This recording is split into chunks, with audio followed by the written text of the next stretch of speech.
I like Dallas in the sense of, obviously I live in Frisco, so I don't even live in Dallas, but going into Dallas, I just enjoy, I don't know, I just feel like it's more walkable. I don't know why I feel like that. But in Houston, like anytime I went downtown, I was like, I can't do anything. Yeah.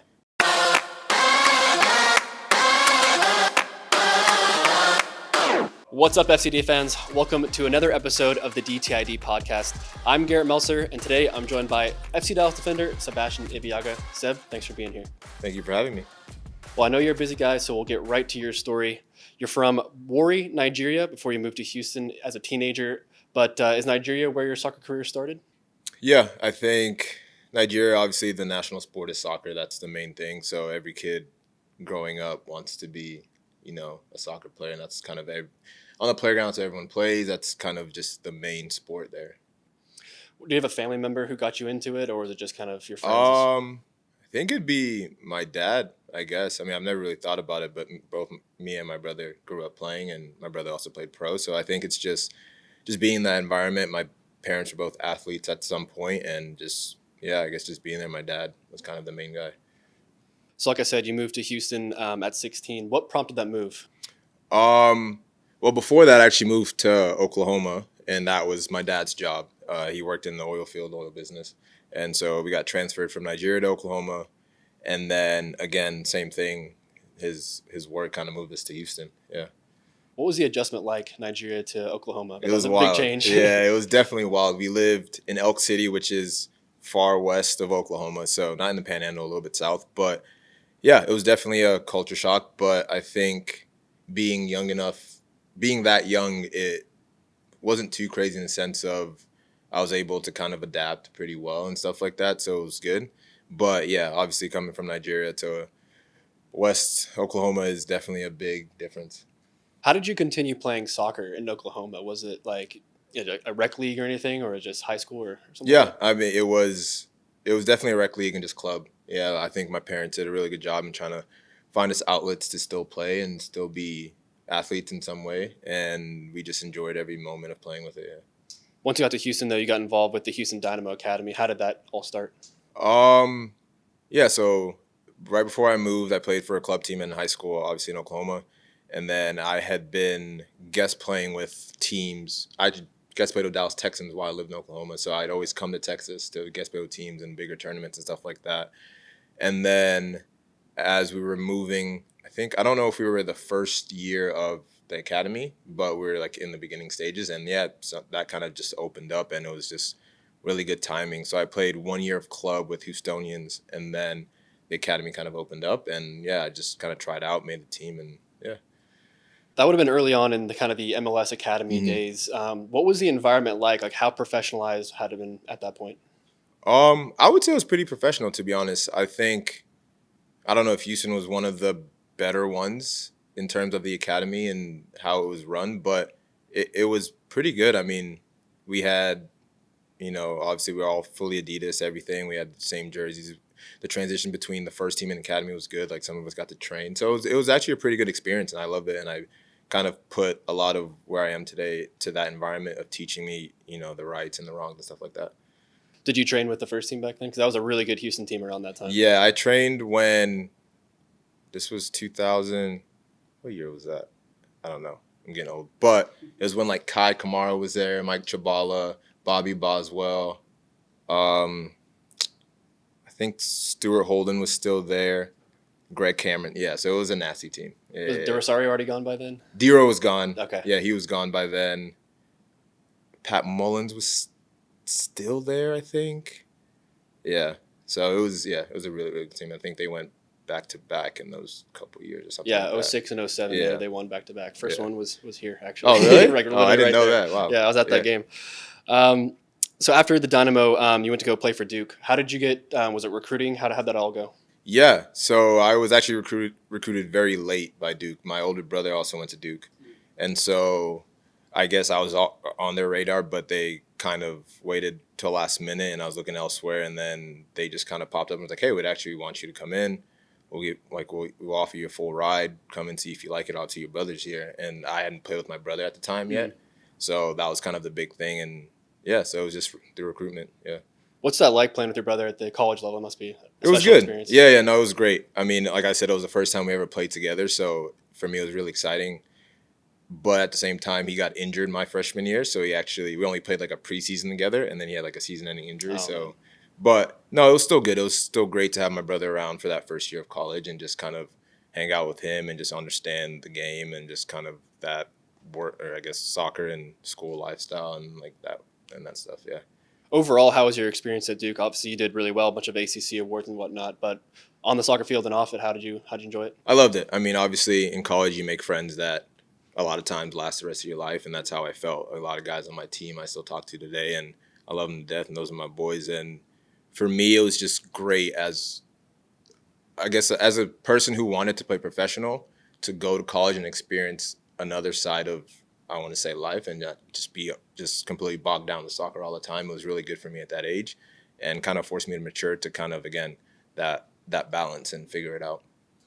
Once you were at the end of your collegiate career, I think you were offered a few homegrown deals by Houston, but you decided to go to Europe and see how that goes. What went into your decision making there? A couple things. The first one and the main one was, at the time, a lot of young guys, homegrown guys, weren't playing. So, I can only speak specifically for Houston, and it was just kind of how it was. So for me, it was, where can I get games? Mm-hmm. That was number one. And then number two was just looking at my game at the time. I was extremely athletic, but my technical side of it, my tactical side of it was what was lacking. So we looked around leagues everywhere, and then Denmark was a great league that athletically I wouldn't be too burdened, but technically and stuff like that I could get really good and get better. Yeah. And so that was kind of the two main decisions that went into that. And you signed with AC Horsens, like in Denmark, like you said. Yeah. How did you end up at that club specifically, and what was your experience like there as a young guy? I ended up there because I was actually on trial with Aalborg, which was a team at the time in the Superliga, and we just played a preseason friendly, and we played against Horsens, and I played decently well, and then I guess a couple moves didn't happen for Aalborg, so I didn't get signed, and then the coach that we played against was just like, hey, you guys aren't going to sign him. We'd love to have him here. Went there for preseason, and then ended up signing. Yeah, Nice. So it was just kind of crazy how that worked. What's it like living in Denmark? It was good. I mean, my only complaint was that I lived on the west side, not by Copenhagen on the east side, so I couldn't go there as much. But apart from that, I mean, growing up, we've lived a lot of different places. So for me, it was I like, I guess, seeing new cultures and kind of figuring them out. So I enjoyed living there. I enjoyed new teammates and stuff like that. So for me, it was very good and very eye-opening, and I just kind of took it in as I just lived. You did go on 2 loan spells, and I'm curious about the one to Iceland in Reykjavik. Yeah. Like, what is Iceland like? What's the soccer culture like? How's playing in the league there? From off the field, I loved Iceland. I think everyone that says I go to Iceland, I'm like, definitely go spend some time there. I think it's definitely one place where everyone should at least visit. On the field, the soccer culture was, I mean, they love it. Obviously, when I can't remember how many years back when their national team beat, what was it, like England? Beat England in the Euros. Like, obviously, it's a big culture there. And the league we played in was slightly similar to the Danish league, maybe a little bit lower. So it wasn't as, for me, I guess, as professional as I thought it would be. But, like, besides that, I still enjoyed it a lot. Again, the teammates there, the culture there, the people there, like, I felt like I was at home, and I just really, really loved it. Gotcha. After a couple seasons in Denmark, you did eventually sign with Houston Dynamo. So that was kind of one of your hometown clubs. What was the decision to come back, and how was it playing for a hometown team? Yeah, I mean, I think the decision was it was just looking at where I was, in the sense of, do I want to go back to Denmark and try that again, stay in Iceland, which I didn't think I should. I think I wanted to kind of go to the next level. And so I came back to the States, trained at Red Bull for a little bit, and then I guess that's what prompted Houston, because I guess Red Bull, I don't know, I guess Houston had my rights, obviously, so I guess Red Bull realized that, and then Houston was like, oh, they're intrigued, so then they called me back to Houston. I trained with them in the offseason, and then they're like, yeah, well, we're going to sign your homegrown deal, and so like that's kind of how that happened again, just weird, and yeah. Was your family still in Houston at the time? Was it moving back? Okay, so that must have been kind of a special experience playing with your family been there. Yeah, no, that was also great. And that was kind of why I was very open to it, because it's like, okay, I've been away from home for 2-3 years now. It'd be great to be back at home just to see my family more and just kind of and still be able to play. While at Houston, you did go on loan to San Antonio FC in the USL. And that seemed kind of like one of your breakouts in terms of the U.S. soccer for sure. You were USL Defender of the Year, and after that, you got your move to New York City FC, where you played for a long time. What was your experience in San Antonio like playing in the USL? I liked it. It was a great experience. That was actually after my Houston. So I was in Houston for a year, and then my option to get picked up. Oh, gotcha. Yeah. And then so I signed fully with with San Antonio. But again, I loved it. It was a great experience, really professional environment. And I mean, I was able to kind of thrive there and just kind of enjoyed playing again at a high level and kind of just was able to just kind of do my thing. At that period, how did you notice the difference between MLS and USL? Because a lot of arguments in terms of that they're getting closer and whatnot. So what did you think at the time? I don't know. I think it's, again, like you said, it's always a debate. It's a very tough debate, but I do think there are some USL teams out there that could beat MLS teams, but you can say that about any league. For sure. You know what I mean? So I just think it comes down to money, facilities, and stuff like that. And I just think when it comes to being an MLS club, those facilities and just what you have around you, the options around you are just so much higher. Yeah. And it's just, and I think that's the main difference. And USL teams that can provide that, great for them. I think that's great, because I think throughout, no matter what league, all those amenities and stuff like that should be available to players so they can perform at their best. But I think that's the main thing. And then I just feel like when you have those amenities as a player, you're more confident on the field, or you have whatever you need. So there's less stress, I should say. For sure. So I think that's kind of, to me, what the main difference would be. Yeah. I do like San Antonio Stadium down there. Yeah. It's a good one. I love it.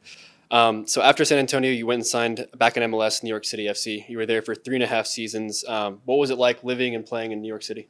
Yeah. I mean, it was great. Obviously, it's one of the bigger markets in MLS. So going from San Antonio to there was, again, a big change, but a very expensive change. But no, again, I loved it. It's a great club. I think the way it's run from the front office, GM, everything was just great. And it was a great experience for me. And I played under a lot of coaches there, and playing under those coaches, Patrick, Dome, and stuff like that, they, again, technically helped me a lot. And I think that's where a lot of how I play now comes from, is just playing under those type of coaches who are like, play kind of how like Peter is in the same way. It's, I don't care if you make a mistake, but we want to play like this, and this is our identity.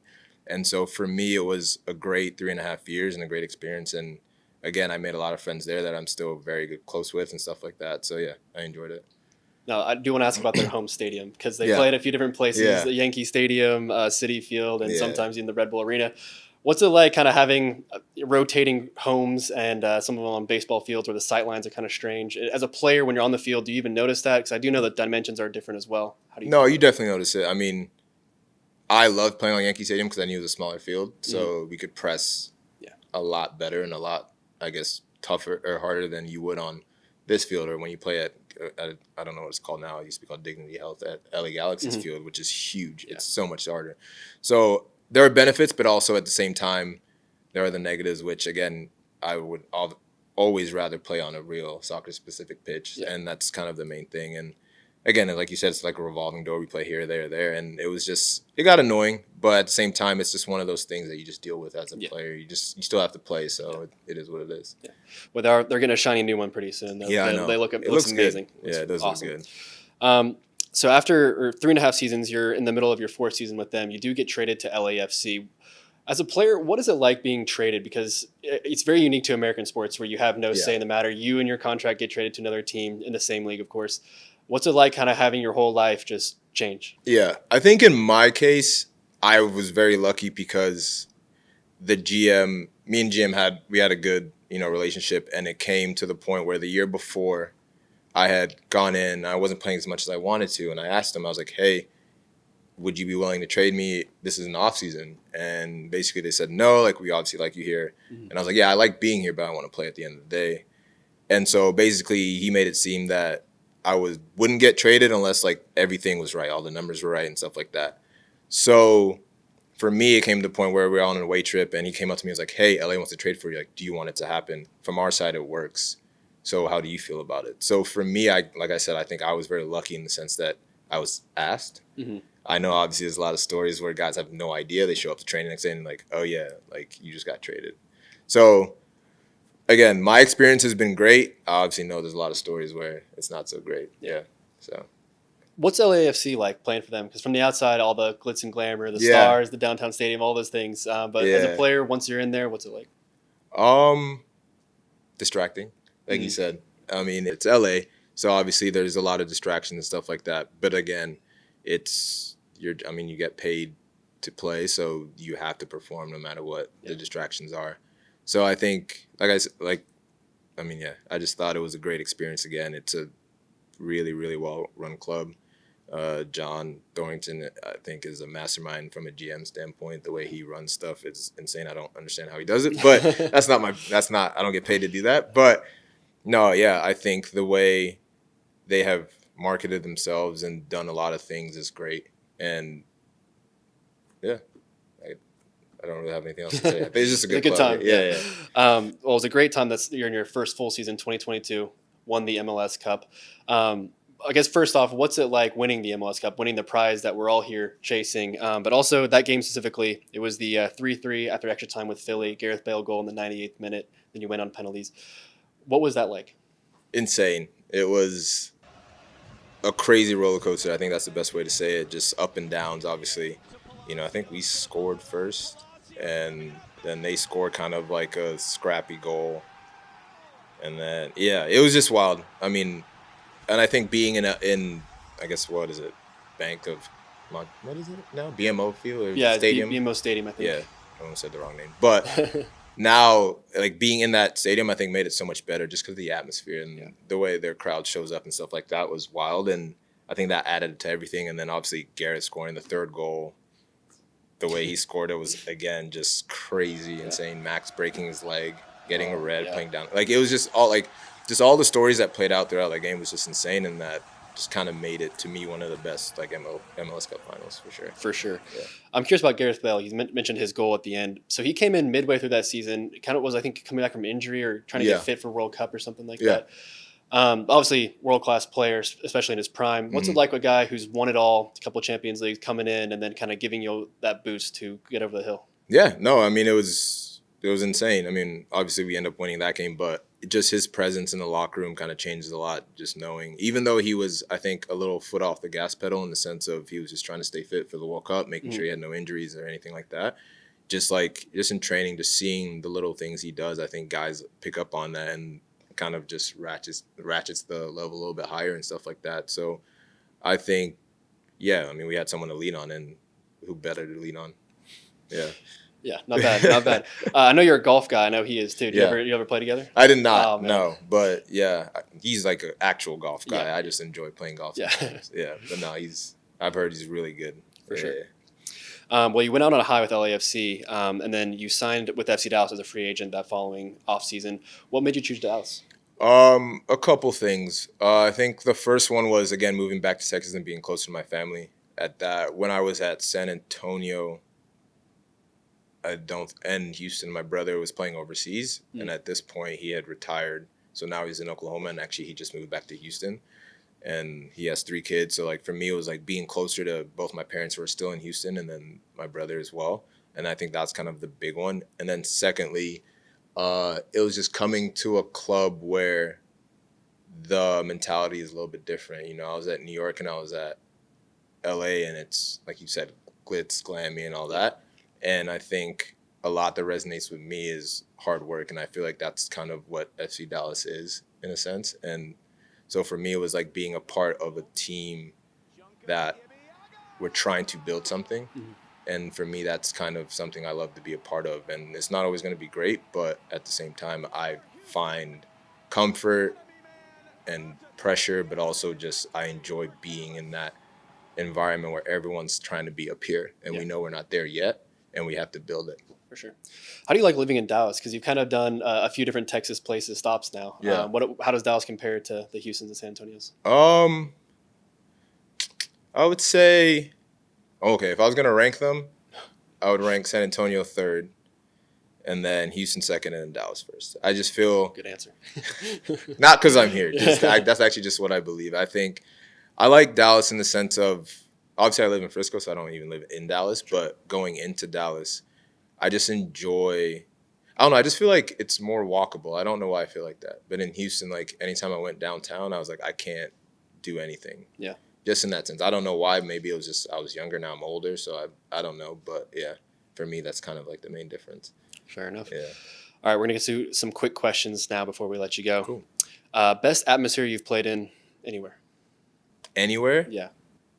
I would say in LA, but SoFi Stadium when we played Club America.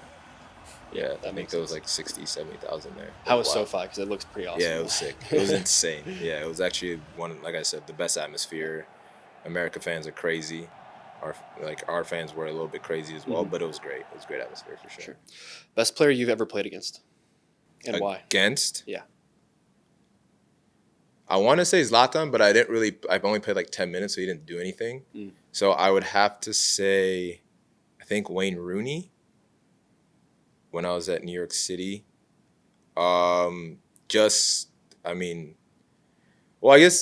only reason I say that is because it was one game we're playing against them at home, and this is like 2 minutes in. Not saying that anyone can't do a bike, but like he got off a bike with like no space, missed by 2 inches, and I looked at our goalkeeper, which was Sean Johnson at the time. He just kind of looked at me and was just like, "Yeah, I don't really know what you can do about that." And I was just like, "Yeah, I mean, like it's just like seeing just how." I think I was having this conversation with someone, just how different some of these guys are, like the Bales, Carlos Vela, like all these guys, Wayne Rooney, Benteke, like they just have just a different switch, and it's just. Yeah, and it's just wild when you're playing there and you see it, and everything's just a game of inches. You give him an inch of space, and he can curl on top corner. And so that's kind of just a thing, just seeing how he reads the game and his mind for the game. Yeah. What's your cheat meal? Or your go-to one? Cheat meal? I got a lot of those. Your favorite? I would say a rodeo goat burger. A what? Rodeo goat burger. Okay. What is that exactly? You ever been there? Uh-uh. You know about it. Y'all know about they it? know okay. about it. I guess I don't get out much. I don't get out much. Yeah. Childhood hero. Childhood hero. I don't know. In what sense, like soccer? Can or be like soccer. Idol or like. Let's go with the soccer player you looked up to growing up. Patrick Vieira. Yeah. Great. I used to play defensive mid, so that was Would you rather score a goal, assist a goal, or keep a clean sheet in the game? I don't really care about scoring much. I guess, clean sheet. Clean sheet. Because assisting is kind of, Yeah. Who's your best friend on the team? I'd say Liam. Yeah. Favorite away trip in MLS? Ooh, there's a couple. Favorite away trip? Toronto. That's a good one. It's either Toronto, Vancouver. What are the good ones? Tough one for you. If you didn't play soccer, what would you do? Athletically?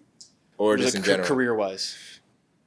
I'd be in fashion. I think I'd be some sort of stylist. That makes sense. Yeah. I had that one a little later, but since you mentioned it, how did you get into fashion? Because I know that's a big interest of yours. I don't really know. I think just how my dad dresses and stuff like that. Like obviously he's more corporate, so it was always suits, but like I loved all his suits, like the colors and all that, the patterns. And I think from there, just as I got older, I just always kind of had an eye for it. And so then for me, it was just kind of showing how I can express myself, I guess, and then just kind of just doing whatever with it and just having fun with it. Yeah. Perfect. Just a few more for you. What other sports teams do you follow? Not a lot. Within MLS, I obviously follow the clubs I've played for. So that's LA, New York City, Houston. And then for other sports, I don't watch baseball. Don't really watch football. Basketball, here and there. I don't really watch sports until like playoffs when stuff starts to get serious. So it's like I don't have like a certain teams I root for or whatever, but I watch more playoff sports. Yeah. Fair enough.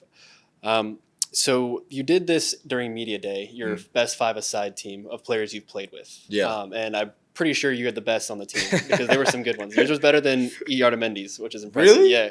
He picked a lot of Basque guys. So so he didn't do it right. He may not have done it right. Crazy. He went with his hometown club a little bit. Fair, but I was wondering if you could do that one again for us. If I can remember it. It can be anybody top of your head now. So yeah, your best 5 players that you've played with. 1 goalkeeper, 4 outfield. Okay, so 4 outfield. I'll start with that. Giorgio Chiellini. And I'm gonna go 3 strikers, I guess. Gareth Bale. David Villa. Oh, now I'm gonna put Denis Bouanga on there. I don't think I put him on there before because he's nasty. And then goalkeeper would be Sean Johnson, I think. Yeah. That's gonna be tough to top. Yeah. Sebastien, thank you so much for your time. Really appreciate it. Thank you. Appreciate you guys.